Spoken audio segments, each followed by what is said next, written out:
क्या आपको पता है कि आपके गांव का नाम भी किसी भगवान के नाम पर रखा गया हो सकता है? जरा सोचिए, वो जगह जहाँ पर आप रोज उठते बैठते हैं, जहाँ पर आपकी यादें बसती हैं, वो शायद किसी आस्था या देवी देवता की कहानी से जुड़ी हुई हो। भारत में गांव सिर्फ रहने की जगह नहीं होते हैं। यहाँ पर हर नाम के पीछे एक इतिहास, एक भावना और एक पहचान छिपी होती है। कभी मंदिरों के कारण, कभी मान्यताओं के कारण, तो कभी किसी चमत्कार या फिर लोक कथा के कारण नाम गांव में पीढ़ियों तक जीवित रहते हैं। तो चलिए, आज हम इन्हीं गांवों के बारे में बात करेंगे जिनका नाम भगवान के नाम पर रखा गया है। भारत में देवी देवताओं की पूजा की परंपरा बहुत ही पुरानी है। यहाँ पर हर क्षेत्र में, हर राज्य में लोग अपने ईश्वर को अपने जीवन का हिस्सा मानते आए हैं। यही कारण भी है कि देश के लाखों गांवों में आज भी हमें ऐसे नाम देखने को मिलते हैं जो कि किसी भगवान से जुड़े होते हैं। ये केवल धर्म नहीं, बल्कि संस्कृति, इतिहास और समाज की गहरी जड़ों को दिखाता है।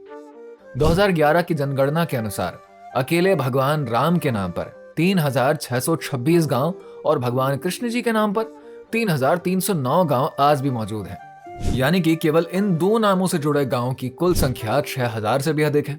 इसके अलावा देवी और अन्य देवताओं के नाम पर भी हजारों गांव बने हुए हैं। ये संख्या भारत में आस्था की गहराई को समझने के लिए काफी है। भगवान राम और भगवान श्री कृष्ण के अलावा भी कई देवताओं के नाम पर गांव देखने को मिलता है। जैसे कि भगवान गणेश जी के नाम पर करीब 440 गांव हैं। वहीं भगवान हनुमान जी के नाम पर लगभग 367 गांव हैं। इसी के साथ साथ माता सीता जी के नाम पर भी करीब 75 गांव हैं और माता दुर्गा जी के नाम पर भी लगभग 996 गांव देखने को मिल जाता है। इन नामों को देखकर तो साफ समझ में आता है कि भारत में देवी देवताओं की आस्था केवल मंदिरों तक सीमित नहीं है, बल्कि यह लोगों की पहचान, भाषा और जीवन का हिस्सा है। जब कोई गांव बसता है तो उसका नाम अक्सर उसकी खासियत, उसकी हिस्ट्री या फिर किसी बड़ी घटना के आधार पर रखा जाता है। कई पुराने गांव ऐसे हैं जहां पर कभी बड़े मंदिर हुआ करते थे, पर समय और लोगों के बदलने के बाद भी गांव का नाम आज भी वैसे का वैसा ही है। जैसे कई जगहों पर मान्यता थी कि उस स्थान पर किसी देवी या फिर देवता ने चमत्कार किया था, इसलिए लोग उसे उसी भगवान के नाम से पुकारने लगे। क्योंकि कई गांव ऐसे भी हैं जिनके नाम के पीछे उस जगह की कहानी जुड़ी होती है, जैसे कि कहीं कोई साधु आकर रहा हो, या फिर वहां पर कोई धार्मिक उत्सव हुआ हो, या कहीं पर कोई पौराणिक कथा का हिस्सा हो। तो फिर ग्रामीण लोग उन यादों को अपने भीतर रखते हैं और वही यादें गांव के नाम में बदल दी जाती हैं।